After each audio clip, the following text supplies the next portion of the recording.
Bonjour à tous. Alors, dans cette vidéo, on va s'intéresser à la notion d'utilisation euh, d'endomorphisme nidpotent diagonalisable. Ce sont les leçons 353-317. Les prérequis, on va dire, des compositions de Dunford, savoir ce que c'est un endomorphisme nidpotent, endomorphisme diagonalisable. Alors, j'ai essayé un petit peu de donner juste rapidement ce qui me semblait important à savoir. Donc, déjà, savoir que la décomposition de Danford, c'est pas une décomposition de l'espace E, hein. Ce n'est pas une décomposition de l'espace E en son direct, mais plutôt une décomposition de façon appropriée de l'endomorphisme U, supposé scindé, donc ça c'est important, comme somme de deux endomorphismes, un diagonalisable et l'autre nipotent. Alors, l'utilisation vraiment, on va voir l'utilisation de cette décomposition pour calculer l'exponentielle de matrice, pouvoir résoudre des équations. Alors, qu'est-ce qu'il dit le théorème, la décomposition? Donc, si vous avez un endomorphisme scindé, donc c'est la seule condition de départ. Sous cette condition, eh bien alors il existe un unique, cette information importante, couple d'endomorphisme D et nu, avec U qui s'écrit sous forme D plus nu et D diagonalisable et nu nidpotent. Et surtout, les deux commutent. Voilà. Et une information souvent négligée, les endomorphismes D et nu, ce sont des polynômes en U. Voilà. La description sous forme matricielle, c'est vraiment pareil. Donc, supposons que A scinde D, eh ben, il va y avoir une unique matrice diagonalisable D, une unique matrice nidpotente grand N, telle que A égale D plus N et Dn commute. Et puis, Dn sont des polynômes en A. Voilà.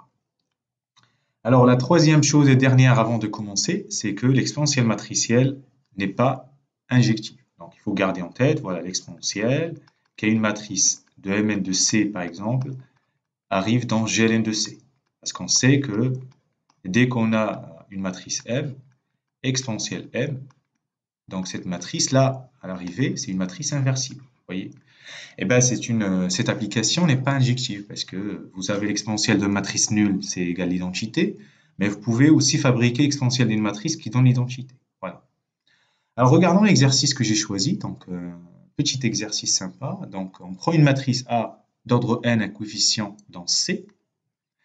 Vous avez bien compris parce qu'on a besoin que l'endomorphisme polynôme caractéristique soit scindé de la matrice.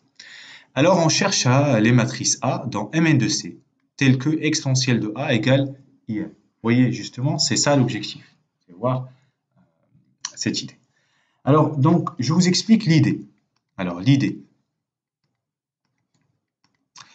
c'est que, remarquons, on va utiliser le fait que la décomposition de Danford, elle est unique, et surtout, chercher la décomposition de Danford de l'exponentielle de A.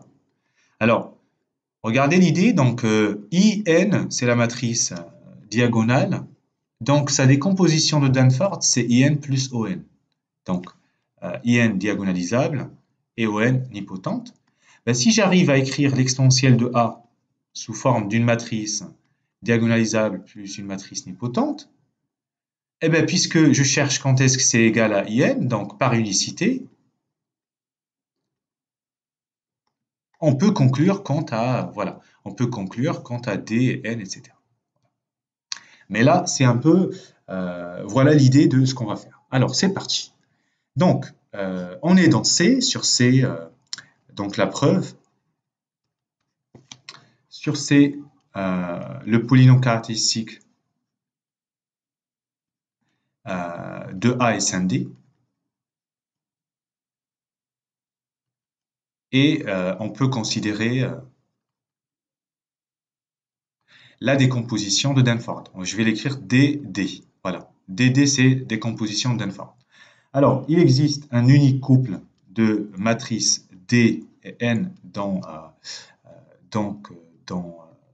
des matrices dans Mn de C au carré, avec donc A, c'est égal à D plus N, et donc D diagonalisable.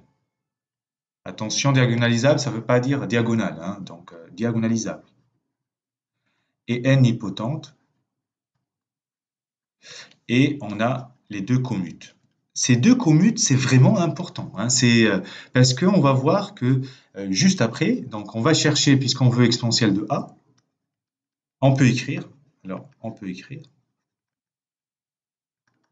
exponentielle de a, donc c'est exponentielle de d plus n. Et le fait que les deux commutent, hein, donc grâce à ça, ben donc ça c'est exponentielle de d fois exponentielle de n. Donc il y a des vidéos où j'explique vraiment le fait que justifier ça. Alors, et c'est la même chose que exponentielle n fois exponentielle d. Alors notre équation de base, donc l'équation devient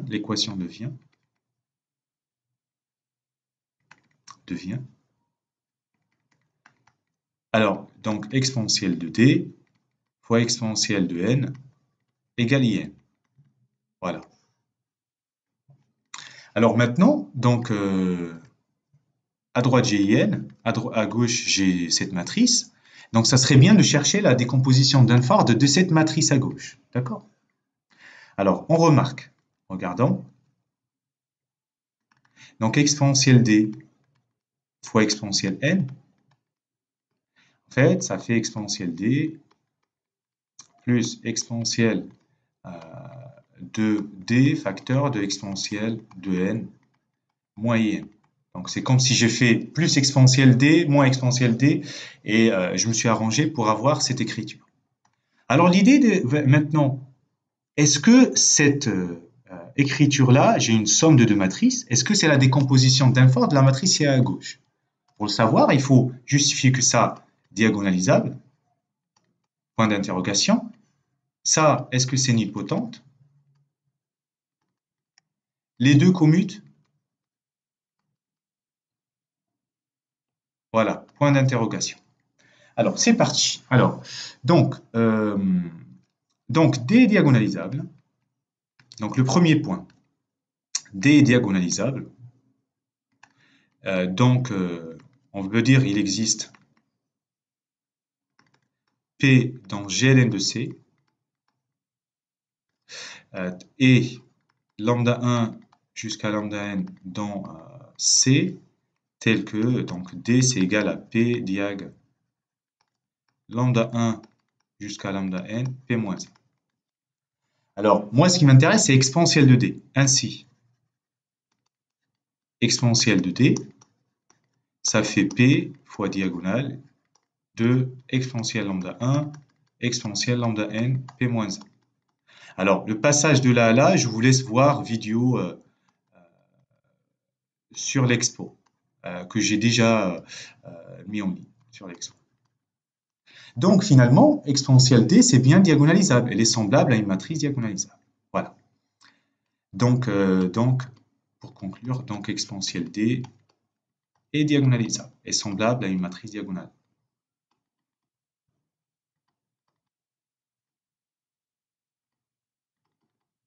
Diagonale.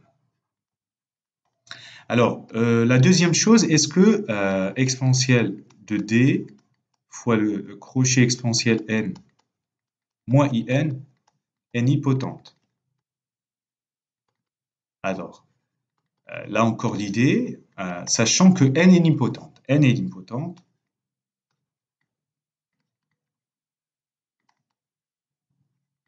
D'accord?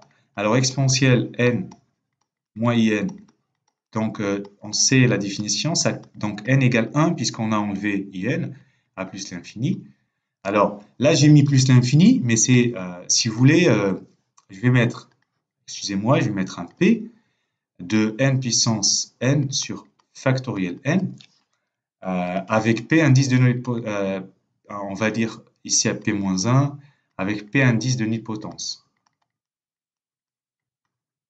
Voilà. Et donc, exponentielle n moyenne est un polynôme en n. Ce qui fait que notre matrice, d'où l'affirmation. Donc, un polynôme en n multiplié par la matrice diagonale exponentielle d, donc ça va donner une matrice nilpotente. Alors, est-ce que les deux commutent? Exponentielle d, pardon, et exponentielle d crochet exponentielle n moins in commute.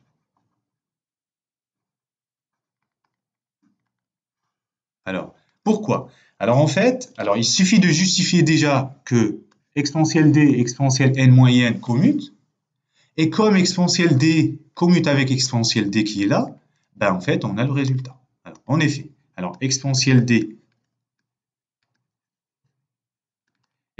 d fois exponentielle n moins n, ça fait exponentielle de t plus n moins exponentielle t, et ben ça fait exponentielle de n fois exponentielle d moins exponentielle t, et donc je peux factoriser par exponentielle n moins in fois exponentielle t, puisque dn commute. Donc ici, dn commute. dn égale nt. Et donc, d'où le résultat, d'où l'affirmation. Donc finalement, bilan 1, l'équation s'écrit. Alors, s'écrit exponentielle d plus exponentielle d crochet exponentielle n moins in, le tout égale in. Mais on avait dit que c'est in plus 0, la matrice nulle, pardon. Par unicité de la décomposition de Dunford, on va obtenir le système. Donc, la matrice diagonale égale la matrice identité. Donc, exponentielle d égale in. Et l'autre matrice, nilpotente, égale la matrice nulle. Alors, donc, on peut encore simplifier tout ça. Alors ici, je pense qu'il faut bien que je corrige ça, sinon je ne vais pas m'en sortir. Alors, la deuxième ligne, vous avez exponentielle d fois exponentielle des matrices égale la matrice nulle. Mais on sait que, or, exponentielle d est inversible. Pourquoi? On a vu dans une vidéo, car exponentielle d fois exponentielle moins d, c'est pareil que exponentielle moins d fois exponentielle d, ça fait exponentielle de la matrice nulle, ça fait in. Donc, il est inversible d'inverse exponentielle de moins d. Donc, ça ne peut pas être égal à la matrice nulle.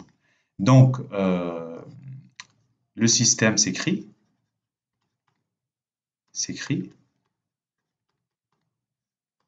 Donc, exponentielle d égale in et exponentielle n égale in. Puisque j'ai fait juste plus la matrice identité des deux côtés. Alors, on arrive là, on se pose des questions. On sait que l'exponentielle de matrice n'est pas injective. Donc ça n'implique pas que si exponentielle n égale in, ça n'implique pas que in c'est la matrice nulle. Mais c'est possible. Alors on va le justifier par l'absurde. Alors, n égale matrice nulle. Pourquoi? Par l'absurde. On va, supposons, P strictement supérieur à 1, l'indice de nilpotence. D'accord? Alors, on a exponentielle n moins in. D'un côté, ça fait 0, la matrice nulle. De l'autre côté, qu'est-ce qui reste? Il reste n plus n carré sur 2, plus tac tac. Il reste l'indice juste avant, l'indice de nilpotence. Voilà. Ce qu'on va faire, on va multiplier. On multiplie les deux côtés, les deux membres, par n puissance p moins 2. Alors, j'obtiens 0, matrice nulle, et ici n puissance p moins 1, et plus n puissance p plus sur 2, plus tac, tac, tac, tac, mais tout le reste, ça vaut 0. D'accord? Et donc, j'obtiens n puissance p-1 égale la matrice nulle. Ceci est absurde. Ben, pourquoi? Ben, parce que l'indice de nilpotence, c'est P, c'était le plus petit. Hein, P-1, strictement plus petit que P, donc ce n'est pas possible. Et donc, n est bien égal à la matrice nulle. Alors, bilan 2, qu'est-ce que j'ai? Ben, en fait, j'ai A égale D. C'était D plus N, mais N égale la matrice nulle. Donc, A égale D, ça veut dire et A diagonalisable alors. D'accord? Parce qu'on a écrit juste avant, donc si vous vous souvenez, j'avais écrit qu'il existait un P tel que, voilà, j'avais écrit tout ça. Voilà, je vais recopier si vous voulez. Voilà. Et donc, voilà, j'ai ça. Et A est donc ainsi. A, c'est égal à P fois la matrice diag lambda 1, lambda n, P-1. Comme avant, et exponentielle de A, donc c'est bien P diag, donc exponentielle lambda 1, exponentielle lambda n, et P-1. Et donc, on a maintenant juste la dernière étape, ainsi, d'où, voilà, exponentielle A égale la matrice identité. Qu'est-ce que ça donne? Implique nécessairement que donc les exponentielles de lambda i, donc lambda i ou bien lambda j égale, c'est de la forme 2i fois un certain kj, voilà, avec kj dans z, quoi. Donc, parce que, car, parenthèse, bah, il faut exponentielle de lambda a égale 1. Ben, ceci équivalent à lambda 1 est un multiple de 2i, quoi, égale 2i. Voilà, fois un K1, quoi. Et donc, on a trouvé un petit peu la forme des matrices A. Donc, la forme des matrices A, vous voyez, ici, on a cette matrice A sous forme diagonale comme ça. Les lambda I sont de cette forme. Alors, la réciproque, pour conclure et faire un bilan final, réciproque. Toute matrice de la forme. Alors, P diag lambda 1, lambda n, P-1 avec lambda j comme ci-dessus. Vérifie l'équation. Voilà, exponentielle A égale IN. Et donc, bilan final.